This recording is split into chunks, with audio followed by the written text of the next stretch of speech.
Wis. Kok iso senengane garap kancane.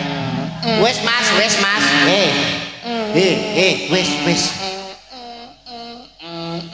Cangkeme sapa iki? Wis koso. Wis ya wis to. Selamat njaluk Pak Minto. Nggih. Ora entuk omong. Ora aku saking kangene karo Pak Minto lho. Aku yo gak aku ndelok Pak Minto live TikTok terus kok. Wah, ya, alhamdulillah luar biasa sehat Pak nggih. Sehat. Alhamdulillah sakit Kowe sehat. takokmu yo ora penak. Ya apa? Pak Minto pripun sehat nek lara ya ora mungkin kok mayang.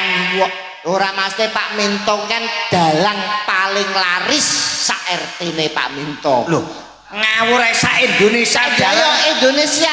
Pak Minto. Tung kono Pak Minto, tung kono Pak Minto. Sik. Bulan Juli Pak.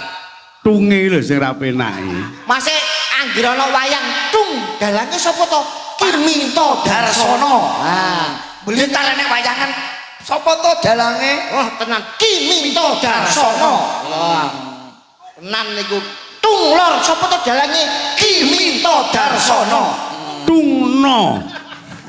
Mate saking kondange jenengan maneh kula anu takon pawartosipun sehat mugi-mugi Alhamdulillah. Amin. Sehat sak rombongan SGI. Nggih, pripun treke mun gantos napa sik basa? Proses. Proses alhamdulillah. Oke, Dilokas ya pancen Sedilokas sekolahane rame bar sura mesti tanggapane laris. Treke anyar nggih Pak nggih. Insyaallah. Pancen yo glithik sithik-sithik kok nyambut gawe diklumpukke kaya bengi iki ditimbali Mbah Lurah iki lho. Pak Lurah nggih.